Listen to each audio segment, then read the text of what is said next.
Hi, I'm Erica Lukes, and this is Expanding Frontiers Research. You can support us by going to expandingfrontiersresearch.org. You can also go there, join our email list, so you'll get updated on our current blog posts and upcoming shows. I'm very proud to be a part of Expanding Frontiers Research, and as always, we are doing a lot of work behind the scenes, and we thank you for your support.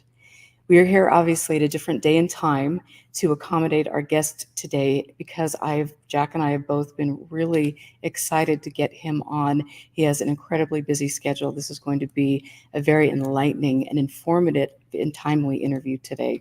So I'm going to bring on my partner, Jack Brewer. Good Hello, afternoon, Jack. everyone. And I also want to bring on our guest this afternoon, Dave Troy. And if you don't know about Dave Troy is an investigative journalist focused on exposing threats to democracy. He's based in Baltimore. His background as a technologist with an interest in studying online extremism affords him a unique perspective.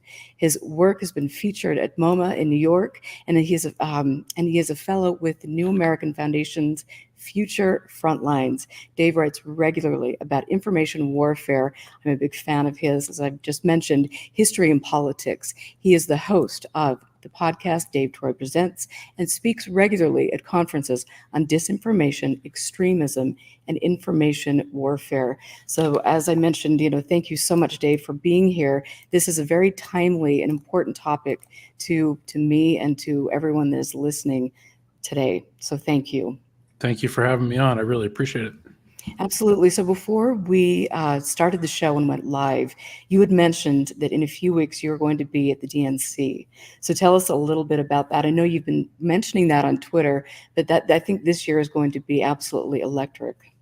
Yeah, a friend of mine reached out who had worked on the campaign in 2020, the Biden campaign, and asked, hey, there's a call for volunteers. Are you interested? I can refer you in. So I pursued that, and that was probably in May or so, and didn't really know whether that was going to come to fruition or not, but it did, and so I'm going to be there working really as part of the media outreach portion of the convention.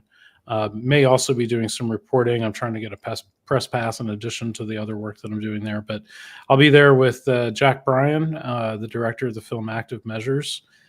So we're going to be rooming together and hanging out and, seeing what's going on. So it should be a very interesting experience. And certainly, when we signed up for that, thought it would just be, nominating Joe Biden and Kamala Harris. And now everything, of course, is different. And, the vibes have shifted. So we'll see. Should be a very interesting experience. It should be, and it is amazing to see how just a day can shift everything. I mean, just not even nationally, but globally. And so this is going to be a very exciting few months. I definitely feel, as do many of my friends and colleagues, that this is definitely a positive step in a direction for our country, for our democracy, for rights of all of us. And so I'm very pleased about that, and I look forward to hearing what your thoughts are after you go to the conference and during, because I'm sure you'll be I'm sure I'll be tweeting and talking, and so maybe even do a podcast episode from there if I can pull something together. But it should be interesting. And I think, putting aside the partisan aspects of this, I just think that there's just so much on the line, in terms of steering away from extremism. As I've been saying quite a bit online, this election is very much a referendum on MAGA, really, and whether or not people want to go in that direction or not. And if you really look at the numbers, the people that really represent this like hardcore MAGA point of view is like 15 to 20% of the population.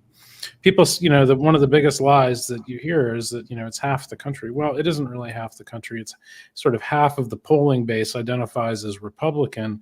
But if you really look at the people that support these hardcore views, it's not that many people. And so I think the strategy of kind of trying to denormalize it. And I think the weird thing, you could maybe take that a little bit too far, but I think we've gone too far in the other direction of not calling out these things as abnormal. And so it has been normalized. And I think that that's very unhelpful. So it's nice to see the country kind of getting its wits about it again and steering in I think a more stable, more positive direction that, ultimately people just want to raise their families and have jobs and, try to have some savings and have a nice life and, pass something decent on to their children, a planet we can all live on. So I think if we can kind of return to those core values, we're going to be in much better shape. I absolutely agree. And it has been a tumultuous, almost a decade now, and I know that everybody is constantly living on edge because we just never know what is going to be pulled out from underneath us next, and it will be really, I think, a much needed break and a relief from all of this extremism. And as you know, Dave, that was a part of my life, so I got to see up close and personal the detrimental effects that extremism has on specific people and communities. So I Exactly. really Yeah. applaud you for your work. Well, and I think this is a team effort. All of us kind of need to be pulling in the same direction and trying to bring things to a state where things are more in balance. Absolutely. And you mentioned that you were going to be at the DNC with someone that you worked with on a film. Could you talk a little bit about that documentary? I didn't really work with Jack on that film, but this was a 2018 documentary by the title Active Measures, which was directed by Jack Bryan. And Jack has gone on to do some other podcasts and stuff. He did the podcast called American PSYOP, which featured the story of Wes Clark Jr., as well as another podcast called Lawyers, Guns, and Money, which was really covering a lot of the stuff having to do with Iran-Contra. Anyway, Jack and I have been friends for 5 years or so. And so, yeah, he and I trade notes quite a bit and hang out sometimes. And so I did a podcast episode with him a few weeks ago when he was in Delaware. We got together and hung out at the beach and did a podcast. So, yeah, there's I think just, some really good people kind of in this orbit who are all, as you say, kind of pulling in the direction of bringing things more into balance. And Jack's film was really all about Soviet active measures as related to the 2016 election. And he interviewed a ton of people, including, I think, Hillary Clinton and a bunch of authors and, people adjacent to spycraft and stuff. So it's a great film. If you haven't seen it, do go stream it. It's Active Measures, is the title of the film, and it's from 2018. Wonderful. Thank you so much. I mean, there are quite a few good films about some of this extremism, and 2016, and then the attempted overthrow of our government. And it is interesting to go back and watch some of the footage, rewatch some of the footage, and to see people in the MAGA movement try to deny what very plainly took place in front of everyone. And it's amazing to me that people try to say things didn't happen when we have very clear evidence that it did. So the whole thing has been really mind-numbing in a lot of Well, ways. and I know you guys do a lot of this as well. One of the things that I've been doing for the last couple of years is doing a lot of FOIA requests, Freedom of Information Act requests. And I actually have my spreadsheet open with my FOIA stuff right now. I just happen to have it. And I've done something like 925 FOIA requests to the FBI. And what I've been doing is really requesting, people that are connected to intelligence networks of one kind or another, and organizations as well. So that includes folks that are, like KGB, Communist Party USA connected, as well as folks on the right, connected in with the CIA and who might be double agents and all that kind of stuff. So what I've been able to do is to get a really good sense of kind of like what we've been monitoring, what things we knew about, what things we didn't want to know about. And the thing about, the idea that there was interference in 2016, I think it's super important that people understand that this interference goes back decades and decades and decades. It's not new. And the people that were involved in the 2016 stuff are basically ideological, and in some cases, some of the same people that were involved in various kinds of KGB related activity, in 1973 or 1985, or, we'll pick a date, and that network is represented. And, you see it very clearly in the FOIA record. So, for example, somebody like Oliver Stone, who has gone on to become a very overt, outwardly open kind of Putin shill, has been involved with these networks at least going back into the 80s, possibly going back into the 70s. And the ideas that he carries forward in a film like JFK are very much derived from ideas that were being pushed specifically by the KGB in like 1966. And we know this. This is in the record, you know. So once you understand that there's a continuity between all of these ideologies and the information operations from, say, like the 1930s to, you know, the 2010s, it stops being so mysterious. You just see it, but you have to kind of do that work. So what I've been trying to do is to mine all that stuff and then try to present that in chunks. And I'm trying to work on a book to get some of that stuff out, but it's incredibly complicated. And, you know, it requires a ton of digging, and, you know, you really don't want to just be trotting this stuff out without evidence, because even though you might have a hunch, you really need documentary evidence. So, you know, there's nothing better than primary source documents. So that's what I've been working on. Good for you. And thank you for sharing those files that you shared, the FOIA things. Was that Peter Thiel related stuff, if I remember? That was Peter Thiel related, and I certainly, Erica and I wanted to certainly get into some of that today. Let's just go ahead with that. You just had an article drop yesterday about Peter Thiel. Yep. Let's start with some of the basics, please, Dave. It all kinds of ties together with the active measures and the election and all of it.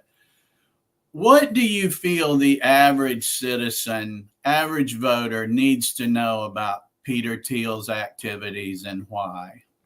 Yeah, so, you know, for the last few years, I've been in touch with a few people that know Peter and have worked with him in the past. And, you know, as a twist of fate, you know, I know a bunch of people that are adjacent to him. I'm good friends with somebody that used to work with him. And what, you know, I've heard from everybody that has experience with him is that over the course of time, he's kind of shed any kind of relationships that might serve as a kind of a tempering force on him. So as where maybe 10, 12 years ago, he might have been an eccentric, you know, investor type guy who is primarily interested in making investments and making money.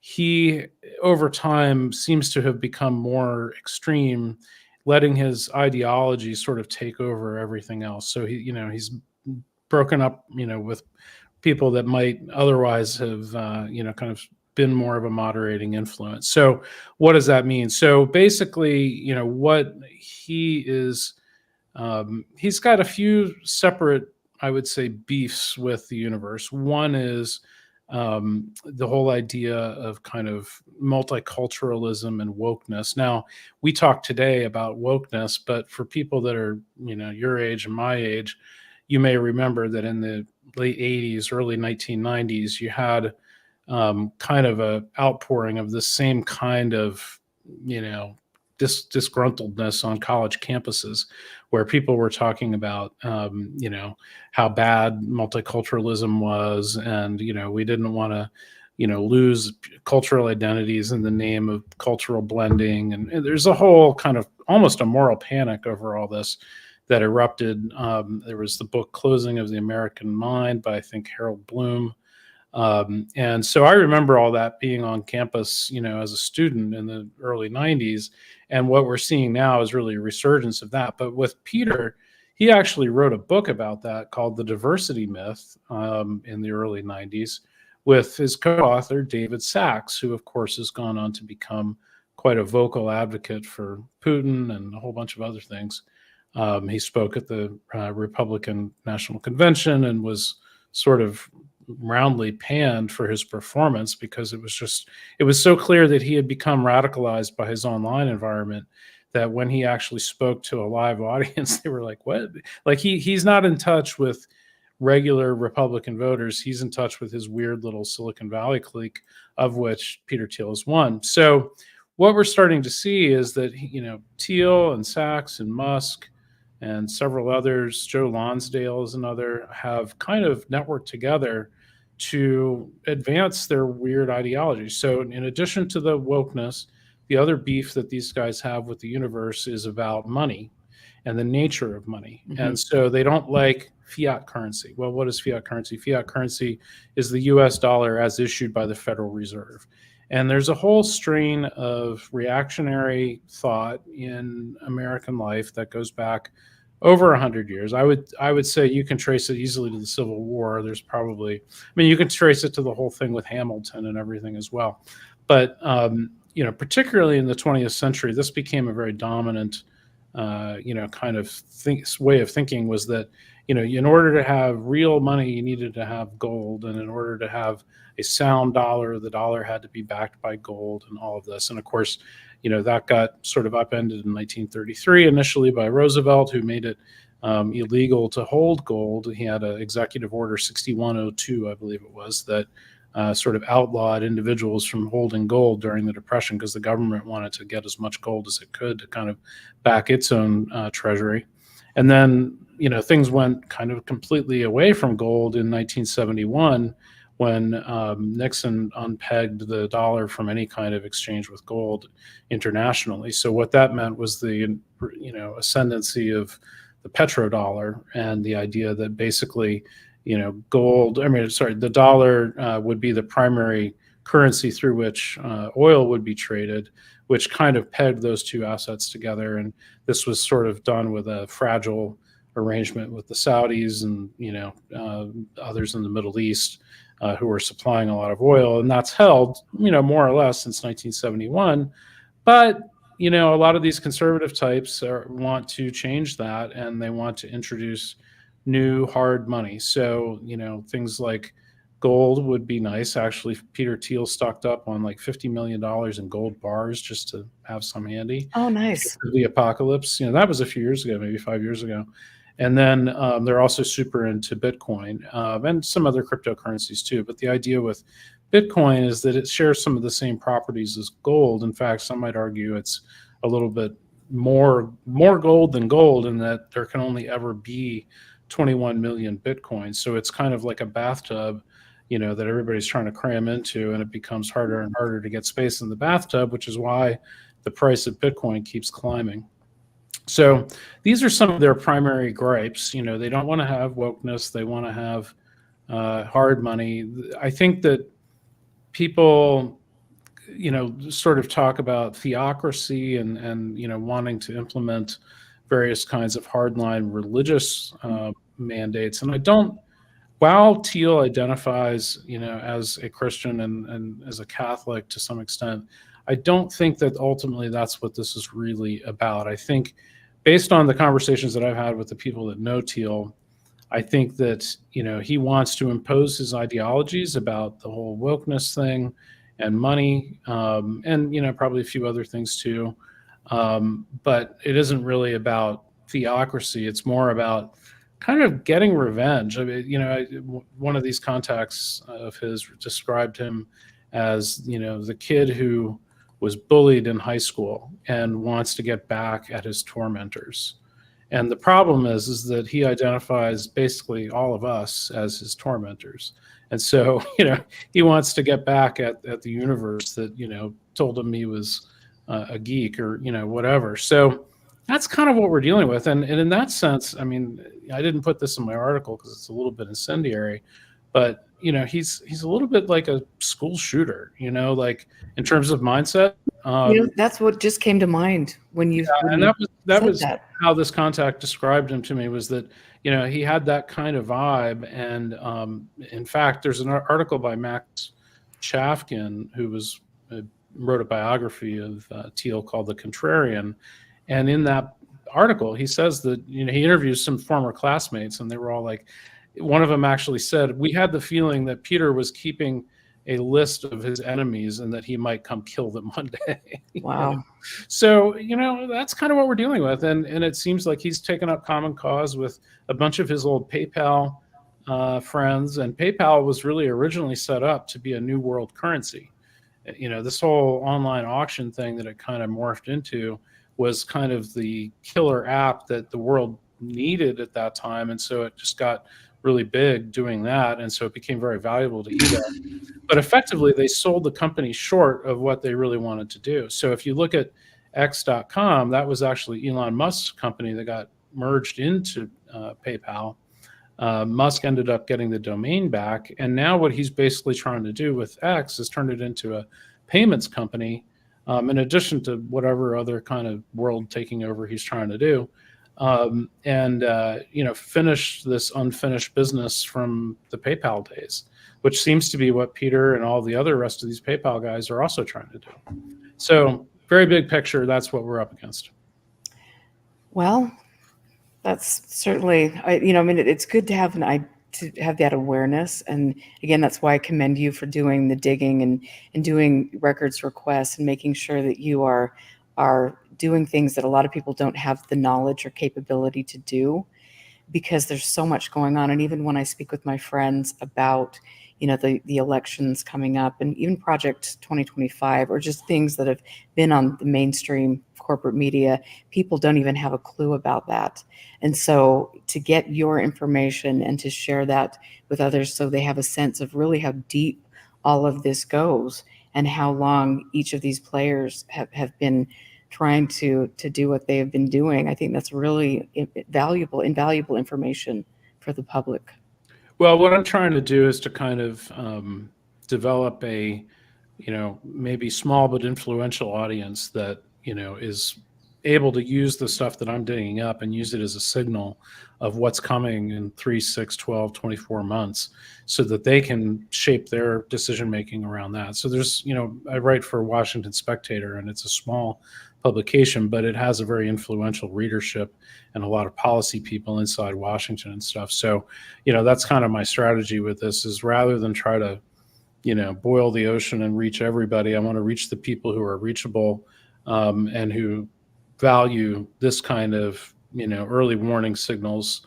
And, sure, you may end up sometimes digging up stuff that doesn't end up turning out to be right or panning out, but that's usually, it's what I've often found is that the stuff that I'm digging up ends up being relevant in like 3 to 4 years, sometimes 5, Right. And that's kind of a long window, but at the same time, like, if you're willing to kind of tune into that frequency early and then kind of, be alert to what's happening, you find that signal actually does provide a lot of value. You're not quite sure when it's going to kick in the future. Absolutely. Jack, go ahead. Thank you, Erica. Things like that, like FOIA requests, can end up being relevant for reasons that are different from what I initially thought they were going to be relevant to. Yeah, you never know what you're going to get, Yeah, and I've talked to people about how there's a talent to even reading the documents. That there's been dumps that are, dozens or hundreds of pages, that it can take months or years for it to occur to me how different parts of it were connected together. And then, like I say, something later that I thought that I didn't realize at the time it was referencing. But one of the things that we dug into with Peter Thiel was Mithril Capital, the FOIA documents you referenced earlier. And that was because of the content you graciously provided us for an earlier article on cryptocurrency, and how there were people in, of all things, the UFO community that were simultaneously promoting UFO stories and what we might call unsecure investments, questionable investments, cryptocurrency, and things like that. And so we then were and he was a player in that, in the crypto community. And now, this weekend we see Trump and Kennedy and all at the Bitcoin. You have been looking for a while at the gold standard and how that played out with fascism in the 20th century and forward. in your estimation, your research, what are we seeing happening here between cryptocurrency and the debt ceiling and these important topics you often write about, Dave? Yeah, well, it seems like there's a lot of kind of converging sort of rivers of influence, I guess I might say. As you mentioned, there's Peter Thiel, who has actually been involved with aspects of like funding the UFO stuff. Like there's a conference called Hereticon, which is, I think, he's sort of designed to find people who are contrarian thinkers. But Mhm. one of the ways you can be a contrarian is to be super into UFO stuff, and so it's kind of this big tent for people on the outside to some extent. But it's got a very heavy tech, also a very heavy psychedelics focus. Of course. It's kind of like these things tend to travel together for a variety of reasons. And, one of the things that we find is that there's a lot of this kind of activity, in various kinds of disinformation operations coming out of Russia. For decades, there's been a fascination from the Russians with, say, you know, purported German UFO programs and Vril and the Foo Fighters and all that kind of stuff. There's a broad overlap there, and what we're starting to see is that all these things are kind of coming together at once, which is never great because it signals that you may end up, if you have a bunch of little waves kind of building together simultaneously, you may end up with one big wave that actually has a big impact. And that's kind of what I've been watching for, is like, to what extent do we see that happening? So you mentioned the debt ceiling. Obviously I mentioned before about fiat money.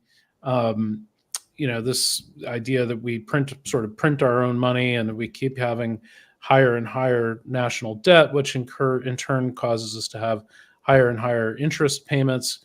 This doesn't sit well with these gold bug types. And, to be fair, like, we probably should do something about the national debt, and I think, we don't necessarily want to balance the budget, because that means we're not basically betting on America's future, but we maybe could do a better job of not having as big a deficit and paying down some of our debt. So that aside, what it seems like we may end up having a situation occur is that we've been pushing the debt ceiling up every 15 to 18 months for the last few years. And indeed, for decades, there was this idea of the debt ceiling wasn't introduced, I forget in what year, but it's several decades ago. And basically it's a law by Congress that says that the U.S. debt shall not exceed a certain level. And in order to have it be at a certain level, Congress has to pass a law authorizing that. So, all right, in January of 2025, we're going to hit that limit again. And basically what that means is that if Congress doesn't pass a bill to increase that debt limit within a certain period of time, which tends to be somewhere between a few weeks and a few months. We went through this in 2023, and we ended up functionally with about 5 months to work with. And they did actually pass a bill in mid-2023, which extended things till January 2nd, 2025. So what's going to happen is, around that time, maybe not that exact date, but around that time, the debt limit will be hit. Congress will need to have already passed, or will need to pass, a bill that extends the debt limit to a new level.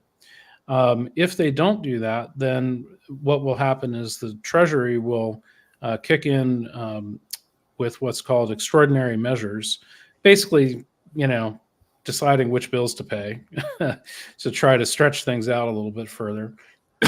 Otherwise, we'd hit the debt limit immediately without those extraordinary measures. And then we have a few weeks, a few months. So sometime maybe in Q1, or maybe at the beginning of Q2 2025, we'll have what's called the X date, which is when we hit an actual debt default. This is when the U.S. misses payments to debtors, to our interest, whatever. And at that point, the whole global financial system starts to melt down. And the problem is that Republicans have long harbored a kind of millennialist fantasy about this happening. They basically believe that that is the justified destiny of the United States, because we have been borrowing all this money, and ultimately this gets back to biblical prohibitions on like charging interest and ideas about what money is and taxes and like all these weird biblical ideas about money.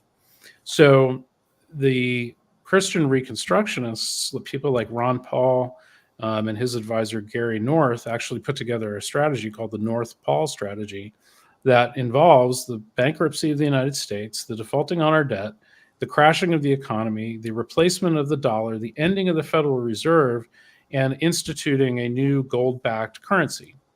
Now, that might sound like a recent development, but they've been talking about this for 50 years. This was something that like Gary North came up with in the mid 70s. So, like this is a long-standing fantasy. And, when people replay fantasies over and over in their heads long enough, they eventually want to start to act them out. And I'm worried, and I think this is justified, that there's a lot of combined incentives. So you have the Christian Reconstructionists like Ron Paul, Gary North, you have Peter Thiel, you have Russia, all of which want nothing more than U.S. default, because what's the number one complaint about the United States by Russia is undue American hegemony based on dollar dominance and information dominance. So what they want to do is to basically upend the American hegemony by bankrupting the United States. All of them. That's what they're all trying to do. And they all want to do it right now. So if you think about that, that's a scary scenario because A, most Americans don't really have this on their radar as like a possible outcome. And B, we have this very exposed big red button that's sitting there ready to be pushed on, first quarter of next year. And there really doesn't seem to be a clear strategy for addressing that. Now, if we're being totally, honest, probably there are a handful of people in Washington that are thinking about this and have a plan to do something about it. But in my opinion, it's better to be safe than sorry and to start talking about this and to demand that that be the case. And furthermore, we should probably talk about it. Or if we're not going to talk about it, we should say why we're not talking about it.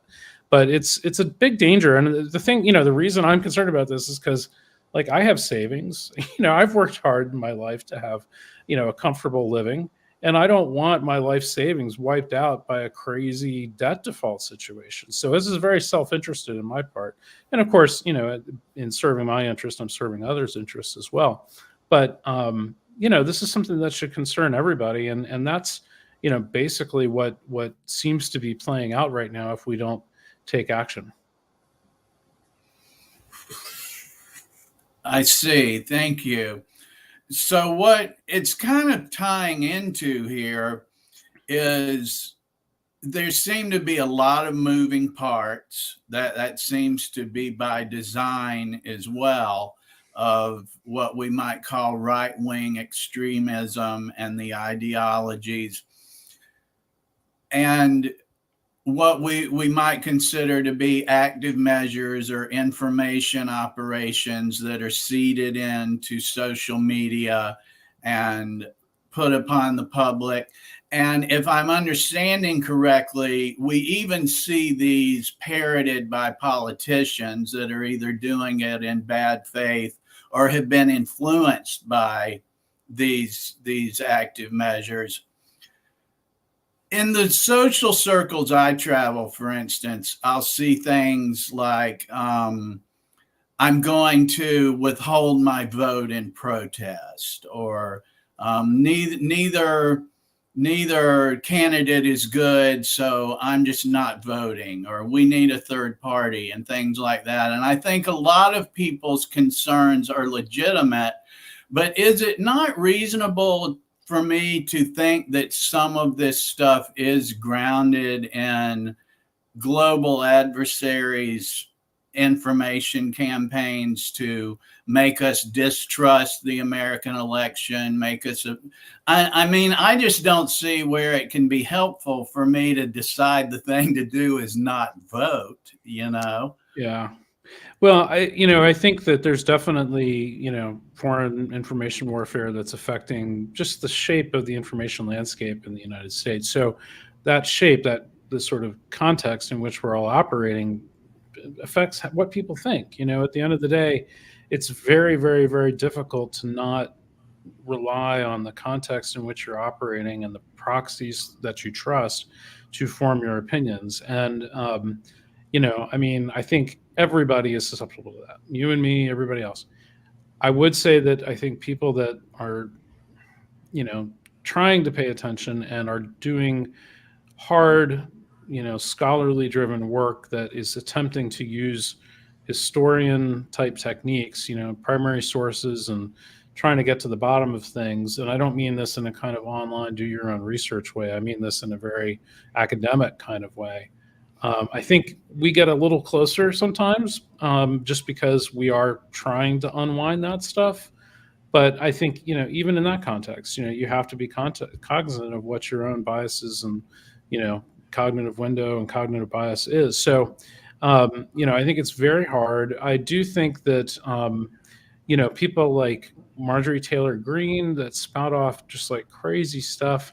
There's some people that seem more like that they're actually being directly influenced, as where there's others who are true believers and are just being influenced by the milieu that they operate in. I think if you look at the Republican Party, there might be a handful of people that are like, like active, agents of some kind, taking money from somebody for some reason, or maybe there's blackmail or something.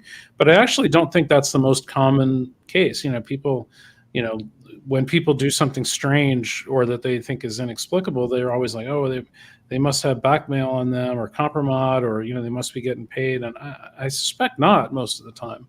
I think it's just once you establish an ideological pocket that people can kind of operate in, and they kind of have an oxygen chamber where they can hang out together and feed each other lines and self-reinforce with whatever chunk of the public they can find that agrees with them, then they're off and running all on their own. You don't need to feed or water them anymore. They're self-sustaining, So, I think we may overestimate a little bit, the idea that there's active agents, but at the same time, I don't think you need that many to create a lot of noise and chaos. And, a lot of the magic of, I think, this moment for the extreme right is that it's really just feeding and nurturing strains of thought that have been present in American society for 100 years or more.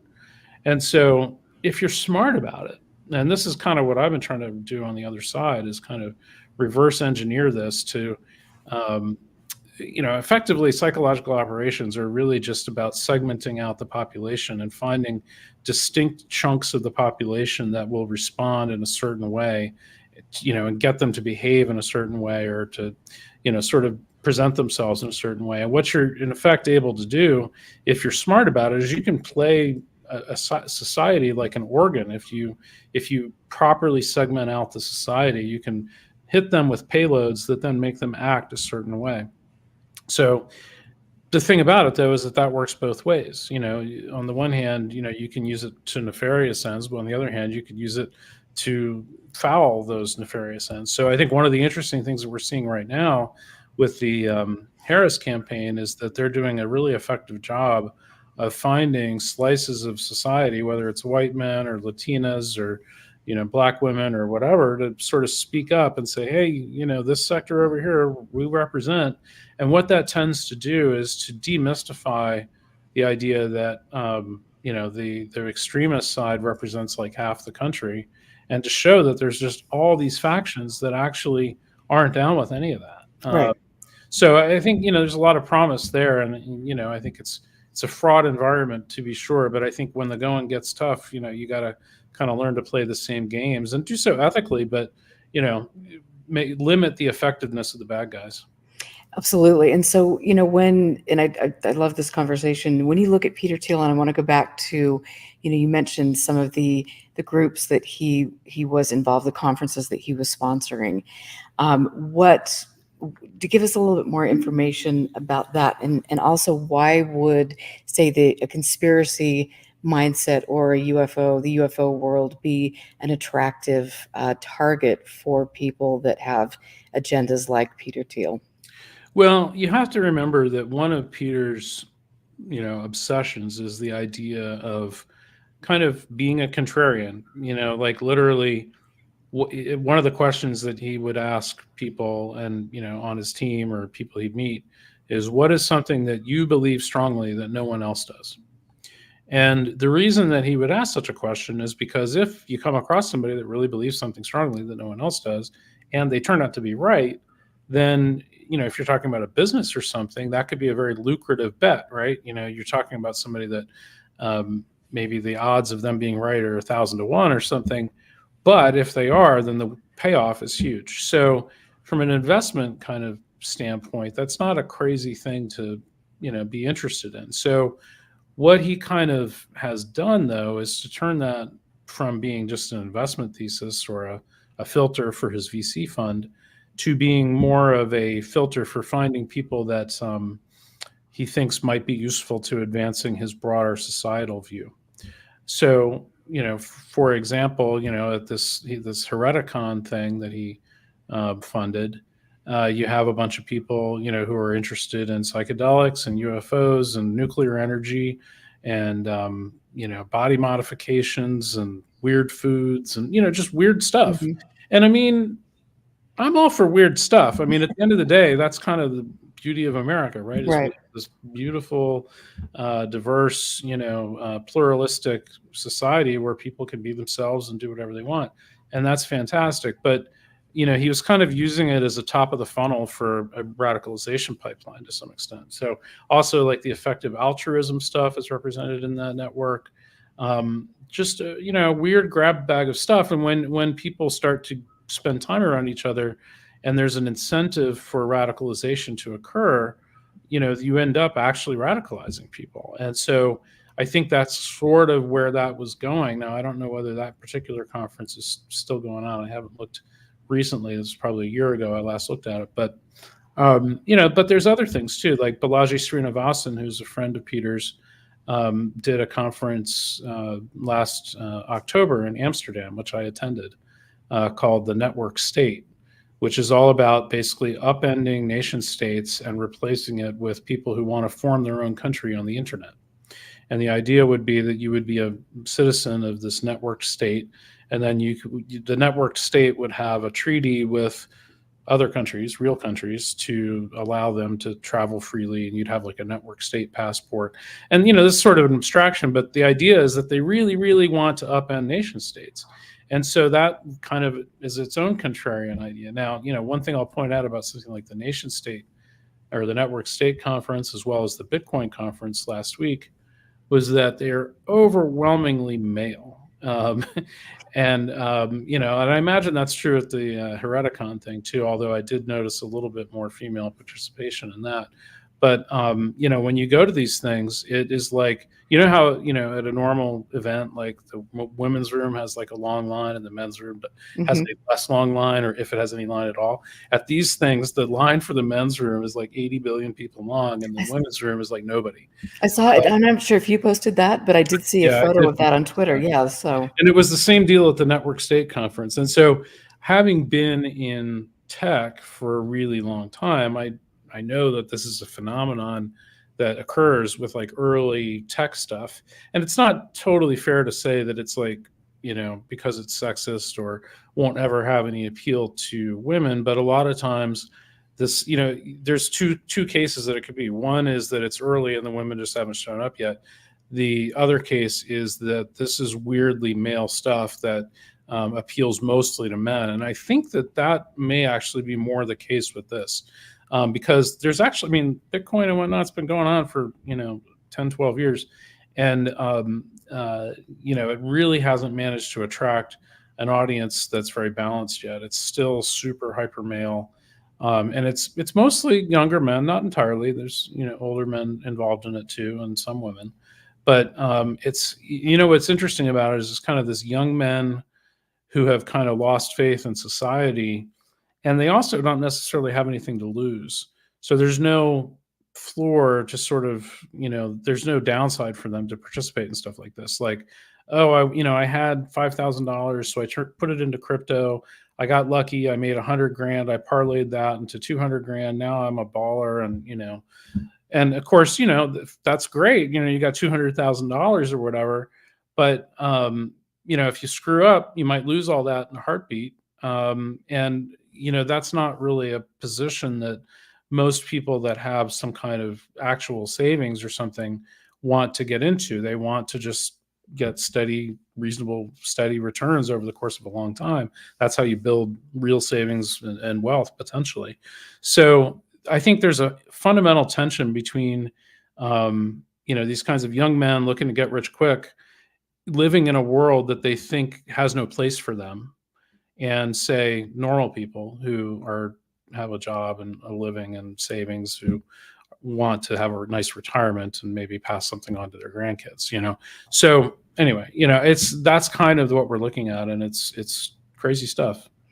And I want to talk a little bit about, because I think people, they hear the word radicalization, but yet people don't understand really, truly what that means and the steps to which that occurs, and how people, find someone and then recruit them, radicalize them. Can you give us more information about that so we have a good understanding? Yeah, I've done a lot of thinking and writing about this, and from a little bit different perspective than, say, some people have. Like my friend Steve Hassan, who's an expert on cults, has approached this from a more of a behavioral standpoint. But the way I look at it is in terms of relationships and social capital. And so basically, people who, let's say, maybe have had trauma events in their past, let's just take that as an example, and let's take Flat Earth as an example, because it's one of the most ridiculous communities out there, and that there's really no evidence to support any of it, but yet it persists. Why? So what you find is that if you go into a community like Flat Earthers, there's a lot of people who have had trust violations and have trauma related to that in their lives. And what that leaves them with is a high sense of what social psychologists call self-uncertainty. So there's a guy named, I think, Michael Hogg, who has written about self-uncertainty. And it's just this idea that, you might be a little bit of a free radical already. You're not moored to, family as much as you might otherwise be. You might be a little bit of a loner. You might have alienated some friends. You might have maybe, finance, addiction, job issues, whatever, that make you a little bit unstable in terms of where you fit into society. So what ends up happening is that people find these communities, and you see this in ufology and other things too, where people kind of get pulled into an orbit, and they start talking, and they find they have common interests, and they make friends. And maybe this happens online initially at first, and then they start converting those online relationships into in-person relationships. So there's a good documentary on like the Flat Earther community, where they're all getting together and they all hang out and they're all friends. And, all of us that have participated in, edge communities, whether it's computer nerd stuff or ufology or science fiction or, whatever, there's, this experience. You've got people who have a bunch of shared interests. They're a little bit funky. They get together, they make good friends, and you sort of have your conference friends. Well, normal people just sort of take that as like their hobby, and it's like no big deal, and they're healthy and it's fine. The Flat Earthers and people that are sort of more subject to being radicalized start getting to the point where this social relationships define their identity. It takes up all of their energy. It becomes their full-time job practically. And then you get into like interpersonal beefs between different people in the community, and it becomes a whole thing, right? So the process of going from being sort of loosely knit in a community to being tightly wound inside of a community is really where this idea of radicalization occurs. And the formulation that I've come up with, which I think is valid, and I'm trying to get this more fleshed out, but it's the idea when the values of your in-group, the group that you've become sucked into, outweigh the values of broader society. So you're more concerned about stuff going on in the in-group than you are on the stuff in broader society. Now, that doesn't mean these people are going to be like bad citizens or whatever, but if the group, let's say the group isn't Flat Earthers, but is like the mafia or a gang or MS-13 or whatever, then that maybe is bad, because the mafia is going to be like, oh, well, now that you're part of the group, I'm going to need you to go hijack a truck or, kill somebody or, whatever. And that becomes a societal problem. And, cults work the same way. And if the cult is about doing harm, then those people are radicalized to do harm, and that's bad. So one of the things that Steve Hassan came up with, and I suspect others, is that one test for whether something is a cult or not is how easily you can leave. And if you find yourself in a social milieu where you're obsessed with it and it's hard to leave, and not only is it difficult to leave because you want to be in it, but because you might face retribution or threats or violence. If you do decide to leave, then you are in a radicalizing situation, and it's an extremist, kind of cult environment. So that's my understanding of it. I think obviously we could talk about all that for a long time, and I think other people have very valid views as well. But from in terms of coming up with like a technical kind of quantitative explanation for where that borderline is between, say, a hobby and a cult, I think the description that I came up with is pretty good. Thank you. I really appreciate that, because people don't give that enough credit. And I think especially, as I've watched in the UFO world, people don't give, people, even historians, UFO historians, are discrediting the importance of the subject, of the data mining, of how that can be used to push people into specific, directions, potentially radicalizing whole groups of people. And that has always kind of bothered me, that we discount the UFO or conspiracy world. And I think that we've done that for far too long. And now that's something that's kind of rearing its head and biting us in the rear end, because we haven't taken it seriously. Well, and if you think about what I said about psychological operations just really being a matter of segmenting the population, this is a segment of the population, right? This is people that are interested in this. They're sort of, dreamers, believers. They want to believe, they maybe have had experiences that make them believe. And that's a powerful network. And so why would you leave that network on the table, when it comes to weaponizing different factions for your goals, right? It's just sitting there, and it's a decent number of people. So weaponize it. It's just very obvious. So.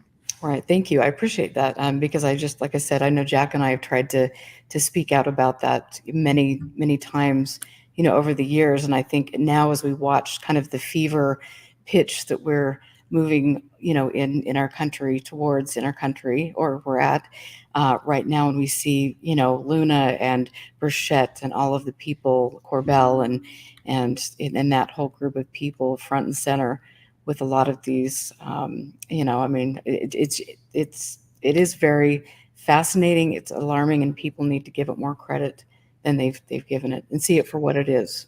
Well, and I think it's interesting too that a lot of this stuff gets more spicy during election years. Like, why would it be that, UFOs suddenly become a big issue in 2024? So yeah, I think people should look at all that with a critical eye. Right. Thank you. I'm going to try to bring Jack back in. We've been having some difficulties with the internet today, Jack. So I know that you've got, I'm telling you, it's the way it rolls. So do you have any? Thank you for your patience with that, and thank you for your patience with that. And I have been able to hear your comments, Erica and Dave, and I very much appreciate what Dave was saying about emotional trauma and the way that untreated trauma can be confused for various things that turn out bad, and how it can be manipulated. I think in that way, we see a lot of that, as Erica is saying, in the what we might call the fringe communities, the paranormal communities, that, as Dave was alluding to, it turns into more than a hobby and just folks you see around or you chat with now and then, and becomes some life mission of the core secret group has got to out all of this stuff. And just continuing with these same lines, I've noticed people in chat today have concerns, and I'm seeing concerns on social media about, I had mentioned earlier, distrust in the election process. And some of that seems to be seeded, where other aspects of it seem to have legitimate concerns. Like, what is your take at this point, Dave, on I'm seeing concerns expressed that no outcome for the right-wing extremists will be acceptable other than a victory. So how are we to deal with these concerns we're seeing about certified elections from state to state and what seems like I'll be polite and say a potentially compromised Supreme Court? Yeah, no, I mean, these are really dangerous concerns, and I think people are right to have them. I have not done, as much analysis on that side of things as I have, looking at some of these things like the debt ceiling, and I know that there's others that have, so I, rely on their analysis to some extent. But I think one of the things that we need to think about is, what does the day after election day look like in terms of, what the vote totals look like, what the electoral college looks like. I think, one thing that would be helpful, if it goes this way, is to have an overwhelming margin of victory on the side of the Democrats, so as to kind of remove any popular legitimacy to the idea that the election was close. We didn't really have that in 2020, or at least it wasn't overwhelming enough. So I think, turnout is going to be a big issue for this election. I think that should really be driven home. The other thing is that, while people have all kinds of hypotheses about, what polls mean right now relative to the election, I am of the opinion that the election itself is going to probably look different from the polls. And that's really because what we've seen over the last few elections is that the turnout keeps getting higher. Well, if you do the background research onto why turnout gets higher, it's because we are more polarized. And the reason that people vote when they're polarized isn't because they want their candidate to win, although a lot of people do, and they're happy to vote for that reason. It's because the fear of having the other side win it actually creates a really terrible feeling in people. And the reason for that is because people's social identities, their group identities, their, all the things that make them have started to overlap very highly with their political identity. So for example, if you live in a blue city, which almost all cities are blue at this point, you probably are going to vote Democrat. And so the idea that when the other side wins, all of your identity variables get negated is a terrible feeling. It's like social death. And in general, people don't want to feel like they've died. So that tends to motivate them to vote very, very heavily. And so I think that we're going to see very high turnout. I looked it up the other day, and turnout in 2020 was around 66% overall. I wouldn't be surprised to see that hit 75% this time. Just because the stakes are so high and everybody's so additionally polarized, even over where they were in 2020. So, if we see those kinds of turnout numbers, then, we really don't know how this is going to play out. Like, that's different from what the polling results might indicate, right? So, to the extent that Democrats do a good job of instilling fear of the other side winning in urban and suburban areas, and the areas that I've identified are 700 people per square mile and greater is probably the good target area to make gains in the suburbs, but also goose your turnout because there's already a lot of Democrats there. And do that in swing states, I think they got it. But again, it's impossible to predict that now because no poll captures that real world voting behavior that's going to happen on November 5th and the days around it. So, it's very dangerous, what may happen with, let's say that some of the states don't do a, winner takes all, type allocation, or that they invalidate some of the votes, that are received by the Democrats. And, you end up with what amounts to an unrepresentative, electoral college count that then, tips it in the favor of the Republicans. I think that you would see a massive outcry of popular unrest with that. And, I don't know whether that would take the form of violence or whatever, but this is why having a solid margin of support, is really important, because you need to make it so that there's just no real question about what the legitimate answer is here. And I think, for now, the Democrats should focus on getting through the convention and then focus really, really heavily on turnout. Yeah, I completely support that. Turnout seems to be the thing. I live in the Orlando area, and the Democrats in Florida have been doing a notable job in recent months of grassroots organizing with volunteers and voter registration, and they got someone on every ballot for the primary offices that in what has been a red state, that no Republican goes unchallenged. Yep. And whatever one's political inclinations may be, what I observed from that is that is organizing that's not just some kind of grandstanding or emotional hype, but that has long-term sustainability, that you're getting coalitions in place from county to county to get people on the ballots and get support for them. And yeah, whatever one's party, that's sustainable long term. I think you're right that turnout, I mean, that's the name of the game when it comes down to it, right?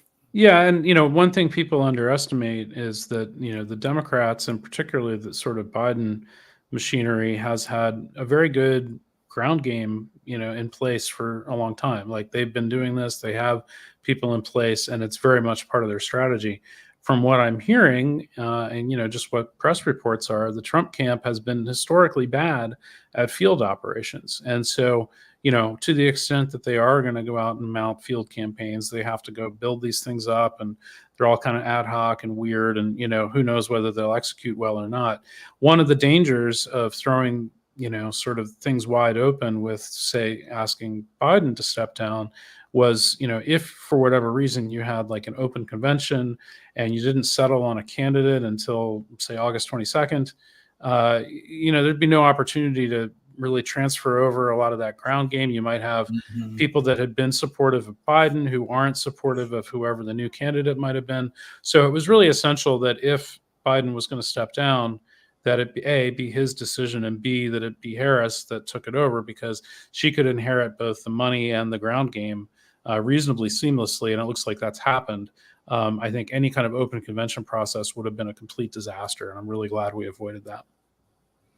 Yeah, I can certainly understand why you would say that.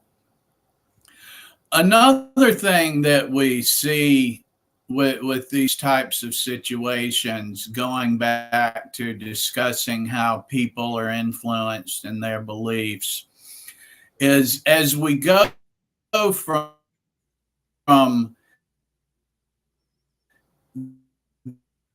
the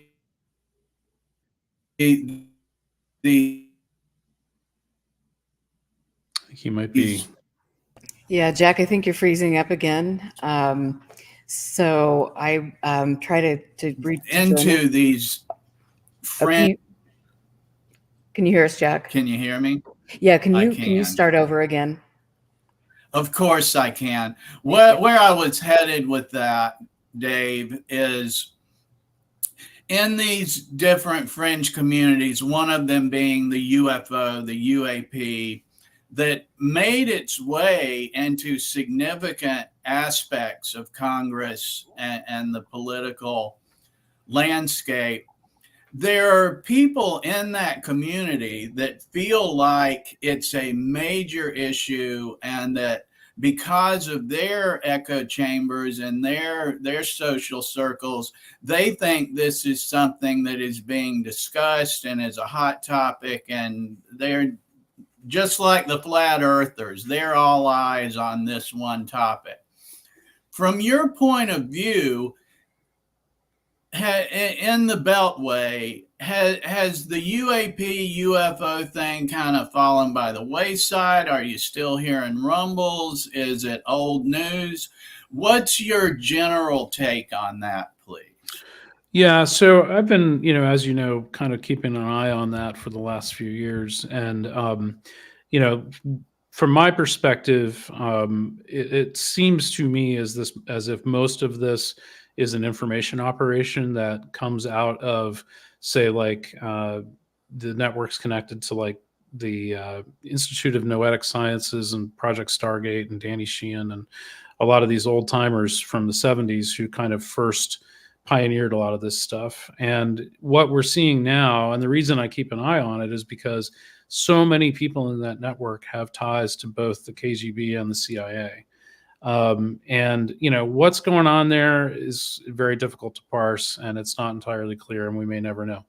But point being, it sort of doesn't matter until it becomes a legislative issue. And so what kind of got my hackles up was when they started injecting stuff about this into the National Defense Authorization Act a few years ago. And each year, people like Sheehan claim to have been writing chunks of legislation that have been injected into these laws. And so the current NDAA has a provision in it where come October 18th of this year, they're supposed to release all this stuff, as you know, from the last 50 years, including like Roswell, or actually everything since before, like, 20 years ago or something? I forget what the exact designator was, but it would include stuff like Roswell and all kinds of things that are alleged incidents that are supposed to be in the files. And when those files turn out not to materialize, or there's nothing there that they think is valid, then the way that the law is written, the president basically has to say why they're not releasing this stuff. So this basically sets them up for a "have you stopped beating your wife yet" kind of moment right in the middle of the election, which is just not cool. Like, that's not a great tactical risk to be like taking on. So from my perspective, that's a risk management situation of just like, be aware that this could become a story. Now, whether or not it'll actually materialize and how it might have been used, I mean, the thing about it is that in this particular election, you have, say, like RFK Jr., as well as, Trump potentially, who seem to be more or less on the same page. And they're both funded by Timothy Mellon, who seems to have hooks into some of this as well. And so it raises the question, this is a possible thing that could be brought to bear. And if in a tight election environment in late October, there was some kind of purported, UFO surprise or lack of it, then that could be something that would piss off a percent of people, which might tip the election in the wrong way. All based on nothing, So I really don't care about fringe stuff as long as it kind of stays out of the official, circles of Washington. But when it starts getting into the National Defense Authorization Act, to me, that's a problem. And, what's even more disturbing is that you have, relatively mainstream politicians, people like Marco Rubio and Chuck Schumer and Kristen Gillibrand, and there's a list of them that are like into this. And I'm not entirely sure why. I think some of them might just be, sort of curious and trying to be responsive to their constituents, what have you. Some of them may be true believers. I don't know. But, I think it's something that we have to keep an eye on, because it's actually in the laws. And, to the extent that stuff in the laws is legitimate and can be used as an information weapon, we have to be cognizant of it. Yeah, it's kind of like at some point, some consultant managed to convince a congressman that he needed to start talking about it. So he or did. A donor. Yeah, I don't know. Yeah, donors. You kind of wonder why. From our perspective, or perhaps maybe more aptly from my perspective, in recent years, going back 2, 3, 4 years, I'm seeing people that Erica interviews on her YouTube show dropping Peter Thiel's name. Yeah. And these are like UFO interested academics that are saying they've been at his gatherings. They were invited with such and such a researcher to his party. And then, just some cursory FOIA requests and article reading. And I'm like, this guy that's being reported to be an FBI informant and his capital fund is getting investigated by the SEC, and the FBI is leading UFO researchers to believe he wants to put money in their startups. And I don't know what that's about. I don't claim to know. I'm, as you're getting at, Dave, I'm pretty sure it's not about looking for spacemen.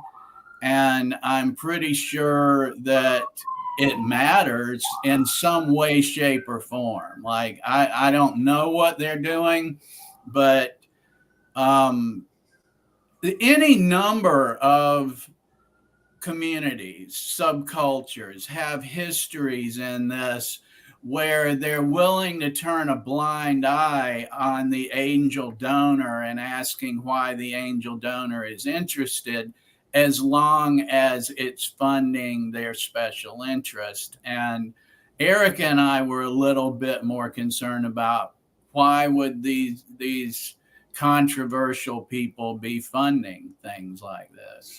Yeah, I mean, it's hard to say. I think it was when you mentioned academics, you're talking about Avi Loeb, who I think got some money from Peter. I believe, or maybe it was amplified. It's my understanding he was interested in it. I don't know if he ever got it. I was referencing Diana Walsh Pasulka, who Erica interviewed and name dropped Avi Loeb, name dropped Mr. Teal a number of times. Interesting. Yeah, I mean, I was, the TED conference, I was there this year, and they had a few controversial speakers that I did not subscribe to, although they had plenty that were fine. But one was Avi Loeb, and he gave a way too long talk about, his whole expedition to go find little pebbles and this, the long rock that came in from interstellar space and all that. I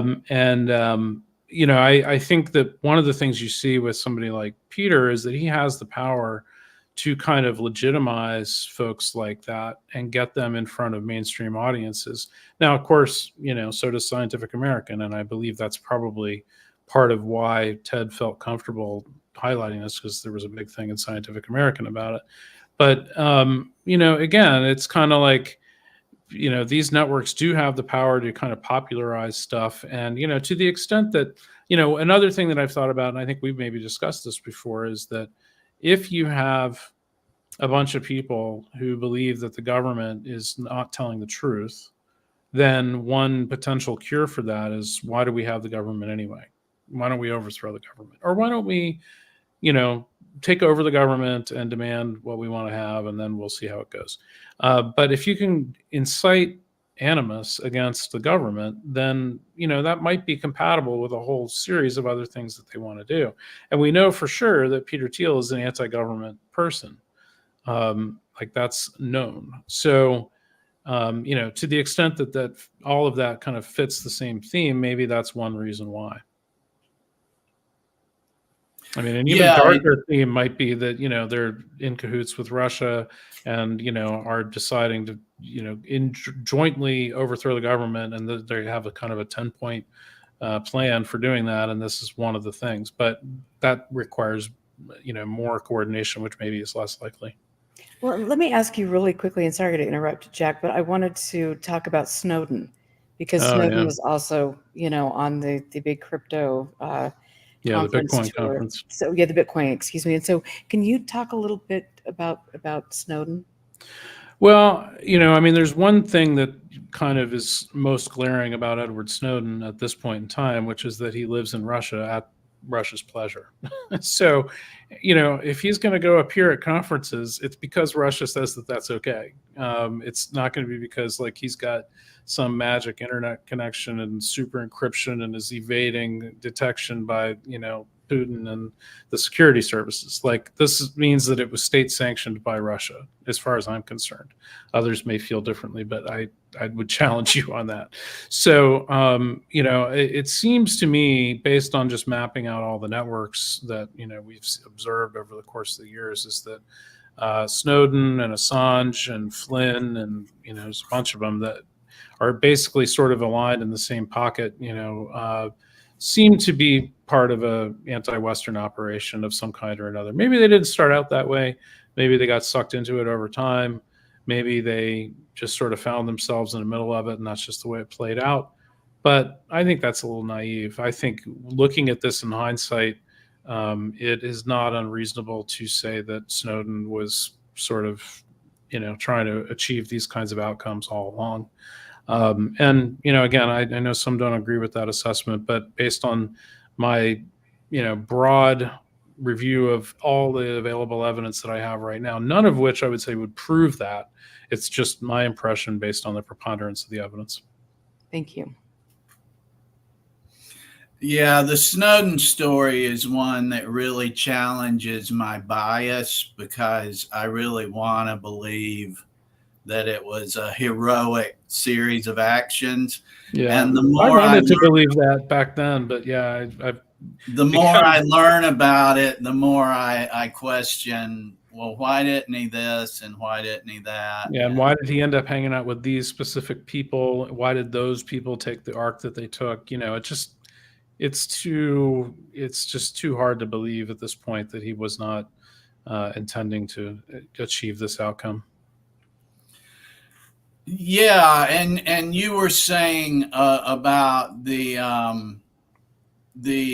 bad actors or questionable actors that fund things like UFO research, that the common denominator from one player to another is distrust the government or undermine the powers that be. We did a FBI FOIA request on the Galileo project, Avi Loeb's pet, and it did return some responsive records. And this kind of circles back to sometimes you're not really sure what you're looking at till later.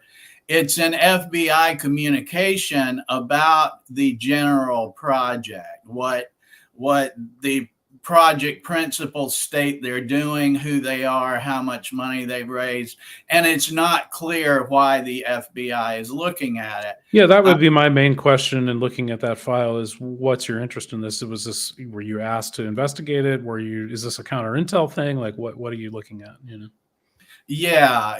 I was going to say, I'm sure you and some listeners as well have some pretty good ideas why the FBI might be concerned about millions of dollars getting transferred around for people to supposedly be using, or they're saying they're taking photographs and examining materials and things, looking for an extraterrestrial footprint.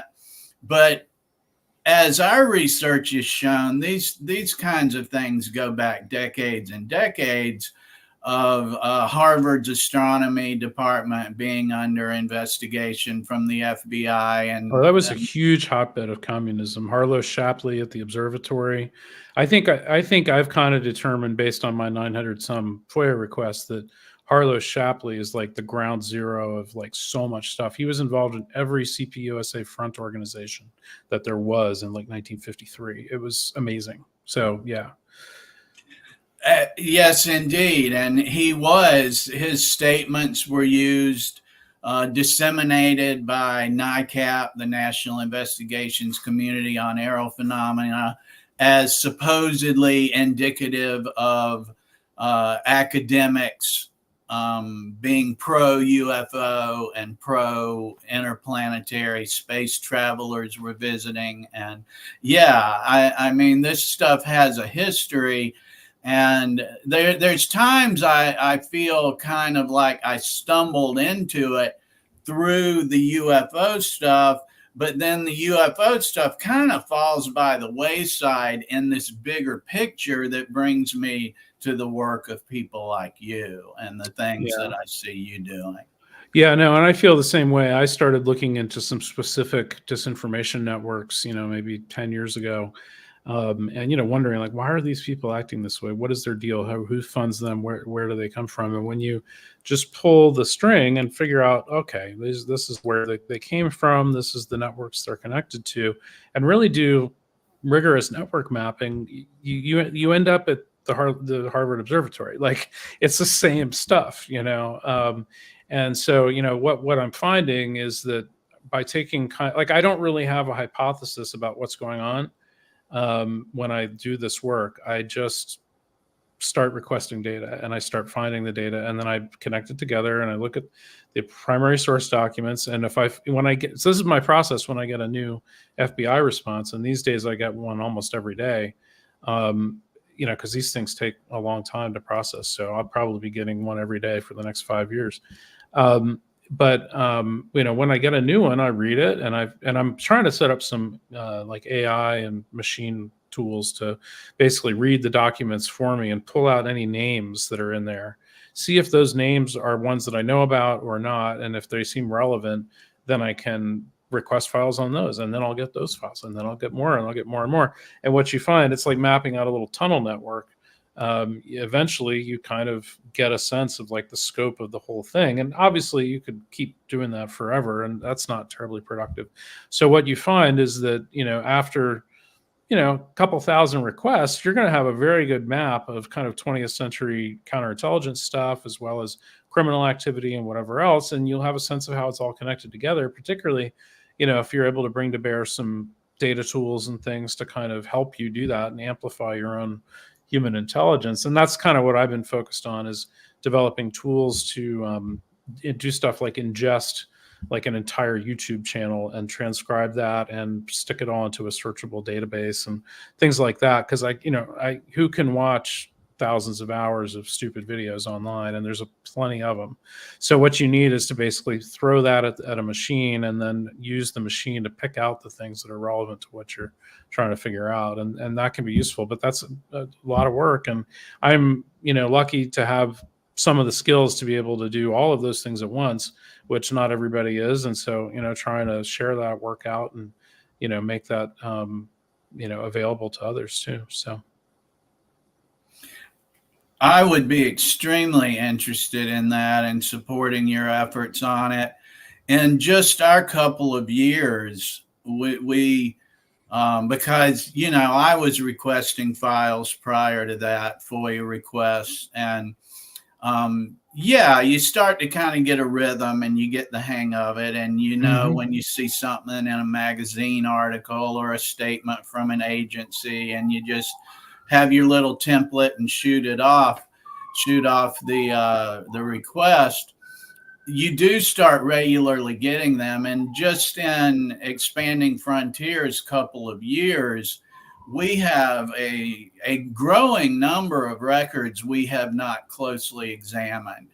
And we'll sometimes hit a bit of a reset point or a break and say, well, who wants to pull out a Word doc and read this 280-page PDF from the FBI? Because there's really, you read it or you don't, it's pretty much how it works. Yeah, and they tend not to OCR them either. So, it's very difficult to search a lot of times. So I've, got some tools that will do the OCRing in a kind of an automated way. But because these things are often, reprints or PDFs, copies of microfilm and whatnot, and maybe they were done on carbon paper in 1951 or something, a lot of times the text isn't very legible. So even OCR doesn't help you that much. So I'm hoping that some of the AI tools will get a little bit better for doing more like fuzzy matching on like, OCR processes to make it easier to extract data.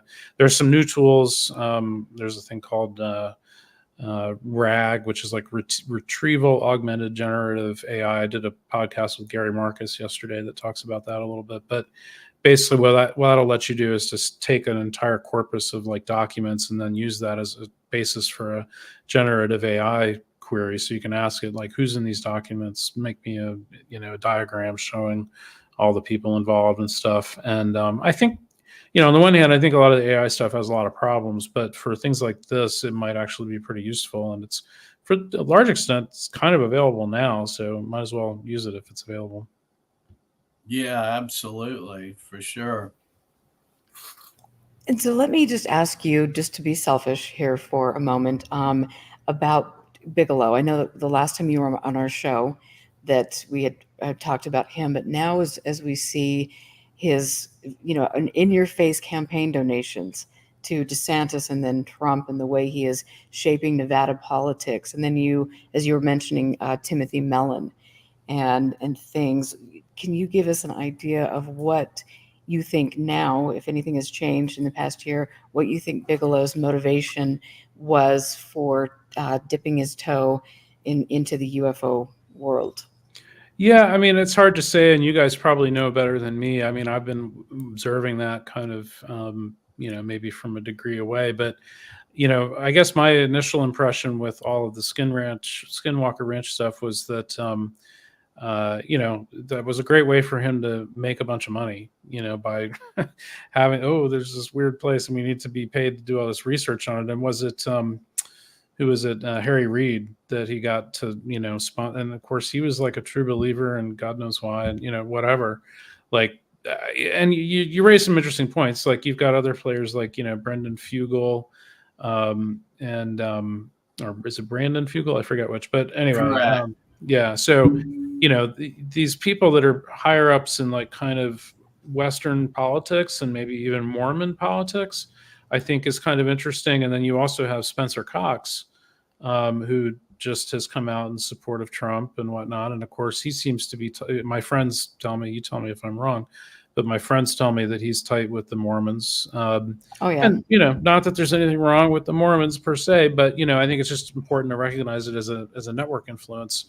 And, there seems to be an effort to, steer things in that direction from that part of the country. Now, I will say that, historically, one of the reasons why, these Western states, as I think you both know, have been aligned with these kinds of anti-government movements is because so much of the American West is federal land. And, there's kind of a built-in animus against the federal government, like, why do they have all this land? We're Utah, we're Nevada, we should have more control over what goes on. I don't want to deal with the feds. And so you have this kind of inherent anti-federal government mindset that I think has persisted throughout the American West since day one, particularly in the low density areas, maybe a little less so in California, but certainly you can find pockets of it in California too. So, I think that's kind of an underlying current, and maybe some of this stuff with, and the same stuff with the, crypto support out of that part of the country. It's the same thing. Like you look at Cynthia Lummis, who's from Wyoming, senator from Wyoming, who just proposed this strategic Bitcoin reserve, which why on earth does the federal government or U.S. taxpayers need to have, $1 billion worth of Bitcoin, or however much it was? It was some ridiculous amount of number. And, again, the whole idea that, like gold and silver and Bitcoin and these like anti-dollar kind of campaigns, most of them have their origins out west, and there's a bunch of different examples of that. There's companies that have issued certificates that are supposed to be exchangeable for gold and silver, and there's been efforts to make like Jared Polis, who's a Democratic governor of Colorado, mm-hmm. He's introduced legislation to make Bitcoin valid for paying your income taxes, state income taxes. Right. And like, not cool, but again, the reason it's coming out of that part of the country, I think, is this built-in anti-federal government bias that has just persisted there. And maybe some of the stuff you're observing with Bigelow and Fugel and, other politicians in that area, even Reid, could be related to that. Interesting. Thank you. That's a great point. I appreciate it. Yeah, you get into the Utah network and it's kind of like how much time you got. Yeah, it's above my pay grade. I try to just follow the big arc of it, but yeah, I know people that are obsessed with it, and with good reason. It's very complicated and filled with intrigue. No kidding. Yes, Sean Reyes certainly deserves dishonorable mention in that network. The Attorney General. One of the places it led us, with the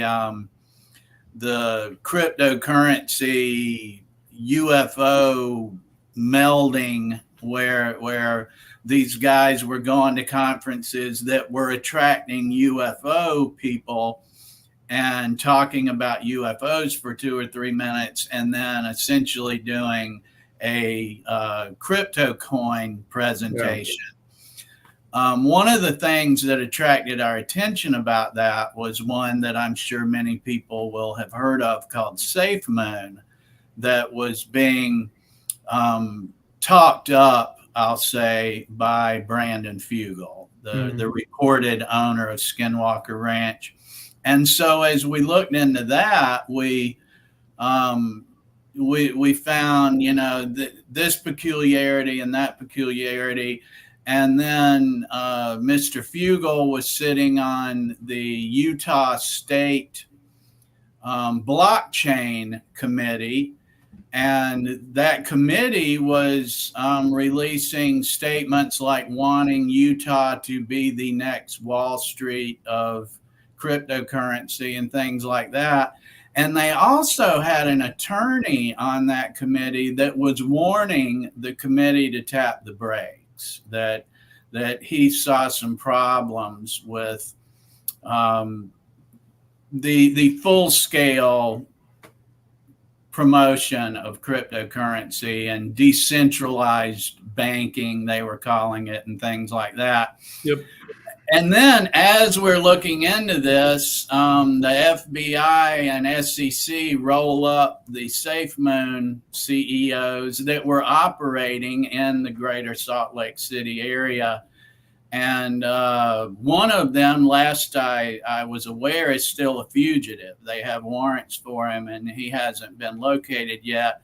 So, yeah, you absolutely get to a point of where you're like, never mind that the Attorney General is appearing on a dubious cable television show about space ghosts. What's this thing going on with this SafeMoon and cryptocurrency? So yeah, you absolutely come at it one way and just start asking, what's he doing? Why did he do this? Why aren't they taking this attorney's concerns? And then you end up with, wow, again, I'm not sure what all that indicates. I'm not suggesting necessarily any nefarious intent or ill will, but these things certainly get curious when you just see them again and again and again.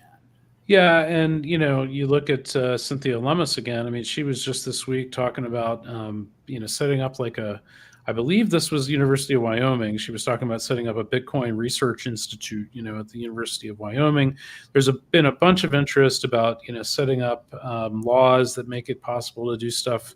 There's a thing in crypto called distributed autonomous organization, a DAO, DAO, that would allow you to use crypto to basically set up a kind of a corporation that can do stuff. And, as you say, this sector attracts, grifters, it attracts criminals.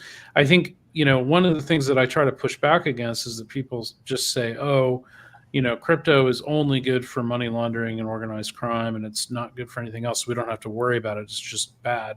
And I would just put an asterisk on that and say, well, given that the effort of these guys really is to take out the dollar and the Federal Reserve, it's worse than just bad because it is a scam that harms non-participants. Most scams, as long as you stay away and don't participate, then you're golden, right? That's true of like Madoff or any other, like Ponzi scheme. But the problem with this scam is that it actually, if it grows beyond a certain size and gets a critical mass with government beyond a certain size, you're going to get wiped out, even though you didn't play. And that should be something that people, really take home, because, this stuff is a danger to everyone. And, sure, it may not get to that point, but let me tell you, these guys are trying really hard.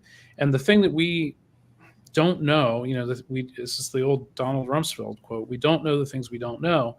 And when you're in a time of great uncertainty and instability, which arguably we are, I mean, we've had assassination attempts and swapping out candidates and big elections, and we've got, God knows what's happening in the Middle East right now, and Ukraine's a mess. Like, there's a lot going on. And so the incentive for crazy shocks is high, which will induce chaos. And when you have chaos, that's an opportunity to make changes that people may want us to see happen. So, for example, if we do default on our debt, next year, you're going to see all kinds of crazy stuff going on with cryptocurrency and with gold and with Russia and China with currencies. And we don't know where that ends. So if you want stability, get out ahead of this stuff and block it. Yeah, like you saying all that's going on, I was just observing recently how as important a story as climate change is.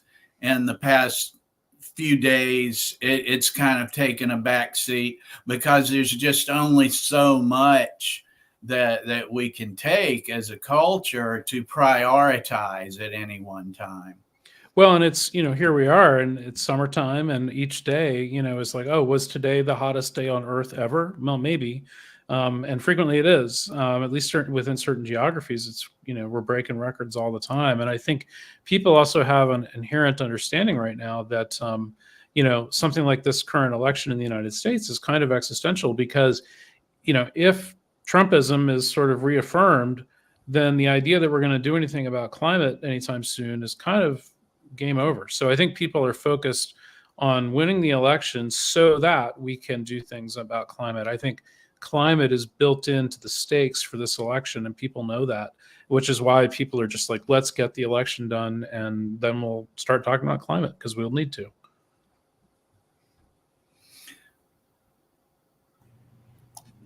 Jack, do you have, I know that you had a list of questions, and I think that you've touched on all of them with the difficulties, the technical difficulties. Is there anything? And I have to say that Huxley was mentioning in chat that there's an electromagnetic storm and things, and so that's yeah. I've noticed that some of the Schumann resonance stuff has been getting some play, although I don't know whether any of that stuff has any meaning at all. But it is an information channel, and to the extent that people are pushing those information channels with the idea of telling people something's happening, then you have to take that seriously just as an information artifact, even if it's not rooted in any other reality.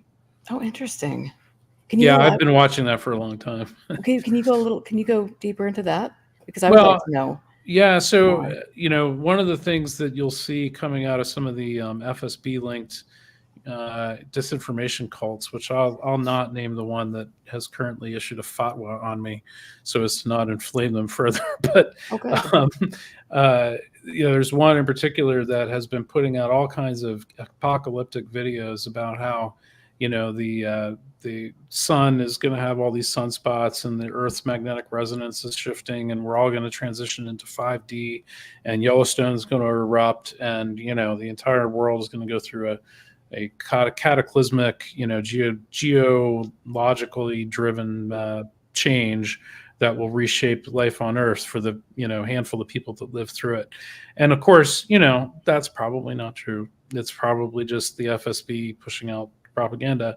But again, the thing might not be real, but the propaganda is very real. And to the extent that some people are paying attention to that, and or that those narratives get morphed into other narratives that then get pushed out through other channels and on Telegram and through QAnon related things and potentially Mike Flynn type people, this stuff's that is real. Like that has an effect on people. So to the extent that people are speculating or worrying or incited to have animus towards government or others, or think that we're on the brink of civil war, that has an effect on the information space and on people's individual psychology. And so that's why I broadly pay attention to this stuff. And it's not like something I look at every day, but I have a network of people that sends me stuff, and when there's something funky going on with the Schumann resonance, I generally see it. Interesting. Okay, thank you for elaborating. And I want to know, because you talk, and I've watched your lectures. You talk about how to fight the disinformation. And so, what are your tools? How do we become more engaged and more aware of the environment that we're living in? And how could I, as Erica Lukes, go out and talk to my neighbor and say, these are the things that you need to be paying attention to so we can make sure we're in a good place? Yeah, I mean, I think in order to really sort of get out ahead of a lot of, the sort of disinformation stuff, and I think this has been a kind of evolving practice over the course of the last several years, because I think when, let's say 2018, 2019, people were sort of like, oh, we should study online disinformation. And that's partly because that was what there was available to study. Like, there were a lot of APIs, like Twitter had an API, Facebook had some APIs. You could like look at the travel of this stuff and go, oh, that's interesting. And then draw conclusions from that. A lot of that stuff's gone now. You can't study that kind of stuff through APIs. So we kind of have to do it through, other more indirect means sometimes. But that aside, the general approach that I've kind of advocated for is, instead of looking at, say, disinformation payloads, or, the ways in which they radicalize or innervate a network, look at the people that are publishing this stuff and figure out how they're related to each other over time, and then keep track longitudinally of all of these different actors, so that over time you develop a strong sense of like, oh, okay, this is the weird FSB linked cult out of Czechoslovakia that's pushing this stuff out.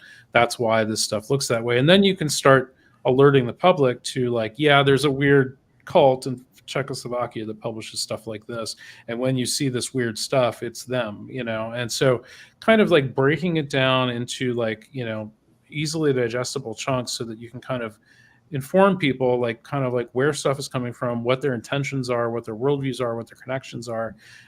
And ultimately, where I kind of think, you can get to a place of, is if you can use sort of the monitoring of the information environment to predict what's going to happen next, then you can start to disrupt what's going to happen next. And that may involve publishing your own counter information. That may involve counterintelligence. It may involve law enforcement. It may involve military action. Who knows? But point being that, like, until you get to a point where you're reading the information environment longitudinally and so closely that you can accurately predict the future, you really don't know what's going on. And I don't mean like crystal ball predict the future. It's just more like, where is this going? What, like the kind of stuff I'm talking about with the debt ceiling. Like, I can't tell you for sure that's going to play out in a negative way. We might scrape by that, and I hope to. But the reason why I write stuff about that scenario is to alert people, so that there's a risk there, and then we can maybe do something about it. If we don't get out ahead of it and predict that potential risk, then we may just sail directly into the iceberg, and then it's game over, and that's bad. So that's kind of my overall approach, is just really get to know the people that are shaping the information space, just as you would if you were in a military setting and you wanted to know how you're going to win the war. You got to know what armies are on the battlefield, what they're doing, who their generals are, where they're heading, what the weather conditions are. Like, you need to know everything about a war. And what we've kind of failed to take into account is that we're in a big, hairy information war. We think that this is some kind of like, haha, people online believe crazy things. But no, it's an information war, and you just treat it as war. It becomes a lot easier. You just have to do war stuff, as opposed to, treating it like a culture story. Okay. Thank you. And, also I wanted to ask you about the media, because it's been very interesting to me to watch the way the media has handled information, or has handled, political ideas and promoting specific ideologies. What do you say about the mainstream media right now? Well, I think right now, and over the course of the last 5 years, it's been a real mixed bag. I mean, you have some people doing some pretty good work, and very occasionally really outstanding work. I think the biggest problem is the incentive structures within media right now. And I'm operating as an investigative journalist for the last few years, because I feel like I have to, and that's kind of what I feel like my duty is to do right now, and I have enough skills to do that. But my position is very different from, say, like a working full-time journalist working for a mainstream outlet who has a lot of stuff to potentially write. They need to get stuff out. They need to generate clicks. They need to generate a living. I don't have to generate a living from this, which is great, which gives me the leeway to think and write on my own schedule and do crazy side projects and explore stuff that maybe other folks might not. And part of the problem is that we really don't, people who might otherwise be doing the kind of stuff that I'm doing, or get to the roots of problems, really don't have the leeway to do that. There's just no room for anybody to do anything that's risky or complicated, or that takes a lot of time. And so short of people that maybe have, a book deal or some other arrangement where they can spend years digging into something, there isn't an attention span for anybody to do anything that really matters.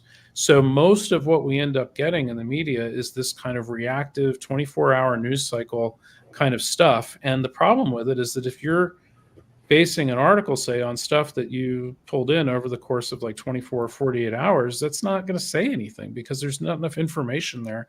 And you haven't had any time to do correlation or think or put together some broader narrative that actually tells a story. And again, that's obviously there are longer form things and even some pretty thoughtful short form journalism, but it's kind of the exception. Most stuff is like, hey, Elon Musk put out a tweet earlier this morning, and then 62 different little outlets write a story about that tweet. And like the information density of that, like the nutritional value of that is like nil. Like it's useless information. In fact, probably worse than useless because it's taking up time from other stuff that might be actually informative, So I think, we have a real incentive problem at this point in terms of media and the kind of stuff that they're producing. And, and I don't say that to denigrate them. I think, it's a totally honorable profession, and I'm very proud to be associated with it, even as kind of a guest sojourner in the field. But it's very tough right now, and I don't know how, kind of we're going to come back from this place that we are, where there's really no incentive for anybody to get paid in that field, and it's like I don't know where that goes. Thank you. And I also wanted to ask you too, because I know that Jack and I have talked about leaving X, just moving away from specific social media platforms. What do you think the pros and the cons are in doing something like that? Well, I think everybody kind of has to think that through themselves. I mean, for my case, what I've been doing is a couple of years ago, I set up a Mastodon server to kind of have my own home base in the event that X blows up or I get kicked off of it, and I build up, a little audience and, share some stuff on there as well. I will admit that I've been more active on X, and the main reason for that is because I developed a pretty large following there, a couple 130,000 people or something. And so right now I can kind of get more ROI in terms of like reaching a larger audience and perhaps some of the people I specifically want to reach than if I retreat into my own little environment. Obviously there's a bunch of other platforms that exist, Threads, and, there's been a bunch of people trying to sort of get into that mode. And in general, I'm not interested in participating in those networks, mostly because they're going to suffer from the same kinds of problems that, say, Twitter did ultimately, and that, they're owned by either public companies or, privately venture funded things, and God knows who they're going to get taken over by. And frankly, I don't feel like contributing to anybody else's bottom line at this point. At this point, X is paying me more than I'm paying them. So I figure it's a net capital drain on them to, use that platform for the moment. But, it's, I think it's just, very fraught. And I don't know where Musk is going with this. I think, one of the interesting things about the next few months is that it'll become more clear just how far he's willing to go in the name of his, let's say, MAGA extremism. And, is he willing to do stuff like compromise DMs and publish things that people have done or work up an enemies list or something like that based on information the company holds? I wouldn't put it past him at this point. But again, we'll see how nuts he gets over the next couple of months. Then the question is, after the election, assuming that, say, like Trump loses, what does he do with it? Does he shut it down and just go home? What happens to Elon Musk even? Like I don't worry about it, but I wonder about his long-term future as a person, because he has placed himself into this situation. He's like in a poker match where he's basically bet his life on a particular set of outcomes, which, maybe he knows better than we do, and those outcomes are all but guaranteed. But from an outside observer, it doesn't seem like they're guaranteed. And so if things don't go well for him, what does he do? Does he just self-immolate at some point, or does he, go home and take his ball? I just don't know. But it's a very strange situation for sure. Okay, thank you very much. And I also, because I know that we're getting ready for show close, but I also wanted to ask you a little bit about Palantir before Sure. show close. And it's right, here's 3 minutes. Go talk about Well, that. yeah, I mean, Palantir is Peter Thiel's, company that's named after a device from Lord of the Rings, a indestructible crystal ball that allows you to like know everything. And as you've probably seen some of the reporting, that a lot of these guys have named various things after things in Lord of the Rings. So like Mithril Capital and Anduril Investments, and there's a whole list of them. And it's kind of geeky and also a little bit right-wingy and fashy as well. But at any rate, Palantir's mission has been basically just vacuum up tons and tons and tons of information on all kinds of people, all kinds of contexts. Basically one of the things they'll do is to like go into a company and say, we'll help you like organize all of your data, but we also want to have access to it so that we can correlate it back out to our other customers and, different use cases and stuff. And so it's just this kind of giant, data aggregation magnet. And again, there may be more color to that, but to the extent that they aren't real public about everything they're doing, we kind of don't know everything that they may be doing. One interesting thing about Palantir is that the CEO of the company is a guy named Alex Karp, who is sort of Peter Thiel's co-founder with Palantir, and he's got an interesting background in that he studied under like the Frankfurt School and is really probably considers himself more of a left winger than say like a straight up right winger. And there's a really good article I can send you about kind of how that all came about. But if you think about it from that perspective, one thing that is kind of troubling about it is that, so a company like Palantir ends up having hooks both into the left and the right, which, if you think about the kind of stuff that we're going through now, where say like the far left and the far right are kind of teaming up to like overthrow the center, it would seem as though Palantir's business strategy and overall DNA mirrors that approach. So I'd say it's a little early to sort of fully explicate all of that, but it's a real interesting thing to keep an eye on, because if you ask like Alex Karp what his politics are, he'll say that he's democratically oriented, or at least he has in the past. Maybe that's shifting now, but it's kind of like the other way to think about that is it really doesn't matter who wins in the election, because those guys are going to have a hook in no matter what, which is kind of freaky. And that's the thing about, like Peter Thiel is a chess champion, and, chess champions are really good at finding ways not to lose. He's just really smart about this stuff, as well as being a little tone deaf. I mean, the selection of JD Vance, I think, is going to turn out to be a real political dud. But if, they force through other things, like election challenges or whatever, it may not matter that he sucks. So. Well, I'm sure going with he really sucks, and that was just such an interesting choice, because that really, even Trump is uncomfortable with that. Yeah, no, and it revealed who's in charge. I wasn't sure who might end up actually getting the nod, and I thought even if it was Trump making the decision, he might go with somebody like Ivanka or even Don Jr., just because he's so wanting to like have a legacy. But it's clear that like Thiel and Musk and Lonsdale and David Sachs, they're in charge now. Otherwise, they wouldn't have been able to get Vance on the ticket. So fascinating. And we'll see where all this goes. I'm hoping in a positive direction. That would be helpful for our mental sanity. And absolutely. And Jack, any closing thoughts or questions? Just what the circumstances, kind of the discussion reminds me of at this point is the work we looked into, like of Jensine Andresen, how she documented that venture capital funds and intelligence agencies and startup corporations were kind of intersecting. And it used to be that the CIA or an intelligence agency would often use a nonprofit corporation as a cutout to then move money around.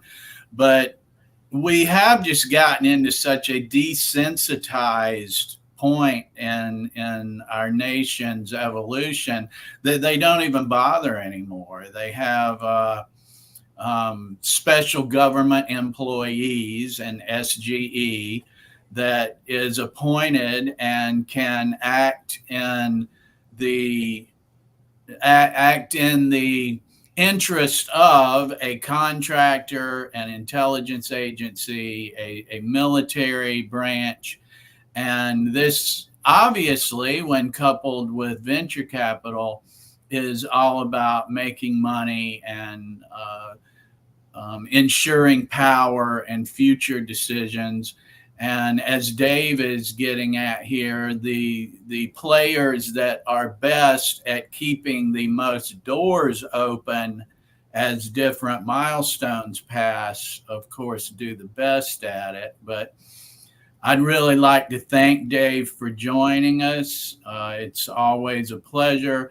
I'd like to thank you, Erica, for hosting this and hosting the space, and I appreciate it, and facilitating it. Thank you. And everyone in chat, everyone that's listening, we of course appreciate all of you as well. Yeah, absolutely. Thank you so much. And I knew this was going to be a really timely and important conversation. And so I appreciate you taking time to be here with us and explaining some of these things that I will make sure I pass on to people that I know and love and that need to hear this information. And I also want to just, highlight again this article that just dropped yesterday, the Washington Spectator, the wide angle Peter Thiel and the American Apocalypse that you wrote. And you can check out all of your work as well, Dave's work on davetroy.com. So thank you, Dave, for everything. And I hope you stay safe. And I look forward to seeing your tweets when you go to the DNC. Have a wonderful and safe time. Thank you both for having me on. I really Thank enjoyed you. the conversation. Have a wonderful evening. Thank you. I knew that was going to be great, Jack. So thank you for lining that up. I just have so much respect for Dave. Thank you for being my partner. Thank you for doing such great work at Expanding Frontiers. And I want to just say I appreciate all of you sticking with us, even though we're sometimes broadcasting at different times. You can go to expandingfrontiersresearch.org to check out our work and also to join our Patreon. Thank you very much, you guys. We will catch you next week, and we'll be posting the day and the time and the guest coming up quickly. So you guys take care, stay safe, and make sure you understand the importance of work by people like Dave Troy. It's really an important time. Thank you guys. Have a wonderful weekend.